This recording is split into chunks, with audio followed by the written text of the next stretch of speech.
देश भर में केंद्र सरकार द्वारा चलाए जा रहे 16वें रोजगार मेले के तहत शनिवार को प्रधानमंत्री नरेंद्र मोदी ने वीडियो कॉन्फ्रेंसिंग के माध्यम से सरकारी विभागों को नवनियुक्त 51,000 युवाओं को नियुक्ति पत्र प्रदान किया है।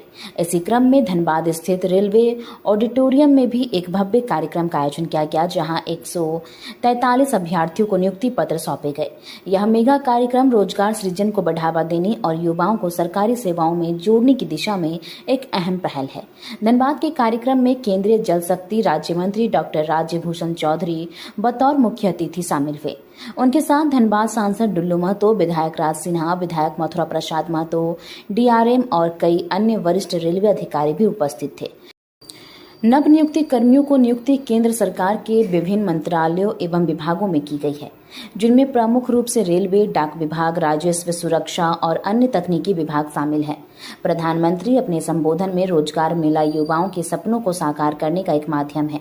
सरकार देश के युवाओं को ज्यादा से ज्यादा अवसर उपलब्ध कराने के लिए प्रतिबद्ध है। गौरतलब है कि देश भर में 47 स्थानों पर एक साथ यह नियुक्ति पत्र वितरण कार्यक्रम आयोजित किया गया। यह पहल प्रधानमंत्री के रोजगार सृजन मिशन का हिस्सा है, जिसके अंतर्गत लाखों युवाओं को सरकारी सेवा में अवसर दिए जा रहे हैं। युवाओं को नियुक्ति पत्र वितरित किया गया, क्या कहना चाहेंगे इस अवसर पर? देखिए, सबसे पहले तो मैं देश के यशस्वी प्रधानमंत्री नरेंद्र मोदी जी को देश के 140 करोड़ जनता की ओर से, धनबाद लोकसभा क्षेत्र के देवतुल्य जनता की ओर से हार्दिक रूप से बधाई देता हूं।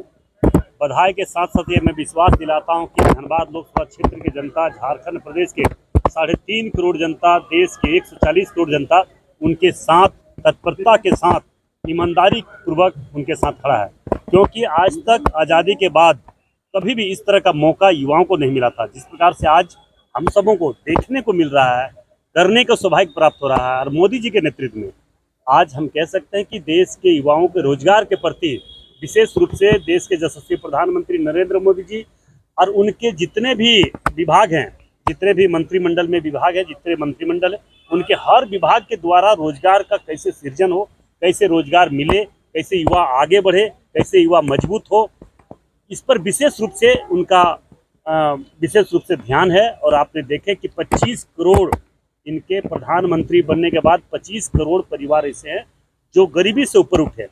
गरीबी को हम कह सकते हैं कि गरीबी को एकदम पीछे करके वो आगे बढ़कर उन्होंने हौसला बढ़ाया है मोदी जी ने वैसे गरीब परिवार को। इसलिए मेरी शुभकामना फिर से मैं मोदी जी को देता हूं। और मैं ये ऐसे स्पष्ट कह देना चाहता हूं कि जो विरोधी, जो गरीब विरोधी, दलित विरोधी, मजदूर विरोधी, इस देश विरोधी बात बोलने वाले लोग को मैं सावधान कर देना चाहता हूं कि मोदी जी के यशस्वी देश के प्रधानमंत्री नरेंद्र मोदी जी के काम के पीछे पड़ने वाले के खिलाफ देश के 140 करोड़ जनता उनको जवाब देने के लिए तैयार है। लगातार प्रधानमंत्री ने मैन्युफैक्चरिंग सेक्टर पे काफी ज्यादा निश्चित तौर पर आप देखें कि अभी बोल रहे थे हमारे देश के यशस्वी प्रधानमंत्री नरेंद्र मोदी जी बोल रहे थे मैन्युफैक्चरिंग के क्षेत्र में, मोबाइल का मैन्युफैक्चरिंग देश में 3 जगह पर हो रहा था, अभी 300 जगह पर हो रहा था। इसका तुलना आप कीजिए, ये सोचिए, जब एक क्षेत्र में, एक विभाग में इस तरह से उपलब्धि, इस तरह से छलांग किया जा सकता है, तो हर क्षेत्र में किस प्रकार से मोदी जी के नेतृत्व में लोगों को रोजगार से जोड़ने का प्रयास किया जा रहा है। और हमें लगता है कि मोदी जी वैसे लोगों को हर तरह का सहयोग और सपोर्ट कर रहे हैं जो लोग आगे बढ़ने की इच्छा रखते हैं। हर क्षेत्र में, मैन्युफैक्चरिंग के क्षेत्र में या कार के क्षेत्र में, कोई लोन के माध्यम से लोन आसान इतना कर चुका है कि लोग अगर कोई भी काम करने की इच्छा रखता है तो उसे लोन सरकार आसान तरीके से देकर उसे आगे बढ़ाने का प्रयास किया जा रहा है। हम बस इतना ही आग्रह करना चाहेंगे देशवासियों से कि मोदी जी के साथ तत्परता के साथ खड़े रहिए और देश को और आगे बढ़ाने की जरूरत है। आज विरोधियों के पास किसी प्रकार का कोई सवाल नहीं, कोई जवाब नहीं, करने का लक्ष्य नहीं, करने का सोच नहीं, करने का विजन नहीं, सिर्फ मोदी जी का विरोध करना, वैसे लोग देश विरोधी है। नेतृत्व में देश के युवाओं को, नौजवान जो हैं उनको सशक्त बनाने की दिशा में एक बहुत बड़ा कदम उठाया गया। और पहले भी यहीं पे कई बार हम लोगों ने युवाओं को रोज़गार पत्र उनके नौकरी के लिए बांटा है।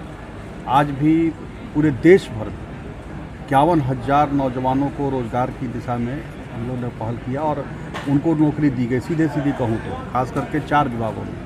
और ये प्रधानमंत्री जी का जो सपना था, एक भारत श्रेष्ठ भारत और सबका विकास, तो आज उस पर एक और कदम आगे बढ़ाते हुए इस प्रकार से नौजवानों को रोज़गार देने का काम अवसर मिला। मैं अपने देश के माननीय प्रधानमंत्री जी को बहुत उनका आभार करता हूँ। मैं क्या, पूरे नागरिक जन, पूरे युवाओं जिनको रोज़गार मिल रहा है, वो सब लोग प्रधानमंत्री जी के प्रति आभार व्यक्त करते हैं। और आज जिन लोगों को रोज़गार मिला, जिन लोगों ने नौकरियां ली आज के दिन में, उन सबको बहुत बहुत बधाई, उनका अभिनंदन है। और उम्मीद है कि वे देश में जो प्रधानमंत्री जी का जो आह्वान है, खास करके उन्होंने जो युवाओं से आह्वान किया है कि इस देश को 2047 तक विकसित भारत बनाना है। जब हम आज़ादी के 100वें वर्षगांठ मनाएंगे तो उस समय तक भारत विकसित राष्ट्र बन जाए, तो उसमें उन सबकी योगदान होगा, हम ऐसी आशा करते हैं। और अपने हमारे यहाँ आए हुए जल शक्ति के केंद्रीय राज्य मंत्री जी का भी अभिनंदन करते हैं। धनबाद की कोयलांचल की धरती पर इनका भी स्वागत करते हैं, इनके प्रति भी आभार करते हैं। मैं उन युवाओं को जिनका 51,000 युवाओं को देश के विभिन्न भागों में आज 47 जगह रोज़गार मेला का आयोजन किया गया है और ये 16वीं रोज़गार मेला है देश में। तो वैसे सिलेक्टेड युवाओं को बहुत बहुत बधाई देना चाहता हूँ और देश के यशस्वी प्रधानमंत्री नरेंद्र मोदी जी का आभार व्यक्त करना चाहता हूँ कि उन्होंने इतने अच्छे ढंग से देश के युवाओं को रोज़गार देने का काम किया, लोगों को आगे बढ़ाने में और विकसित भारत बनाने के रास्ते में उनको आगे लाने का काम किया। झारखंड में युवाओं के रोजगार को बढ़ावा देने के लिए क्या कुछ कदम उठाए जाने चाहिए अभी फिलहाल? रेलवे में देखिए, अभी आपने देखा, मैंने अपने उद्बोधन में भी बताया कि 450 करोड़ से ज़्यादा के लागत से धनबाद के रेलवे का अपग्रेडेशन किया गया। तो निश्चित रूप से यहाँ पर सेंट्रल गवर्नमेंट के द्वारा बहुत सारे युवाओं को रोज़गार भी मिला, चाहे वो टेक्नीशियन ग्रेड में हो या अलग अलग काम तो युवा ही हमारे करेंगे। तो निश्चित रूप से ये एक बड़ा अपॉर्चुनिटी है और यहाँ जितने भी इंफ्रास्ट्रक्चर डेवलपमेंट के काम हो रहे हैं, झारखंड में लगभग 50 से ज़्यादा ऐसे इंफ्रास्ट्रक्चर के प्रोजेक्ट चल रहे हैं।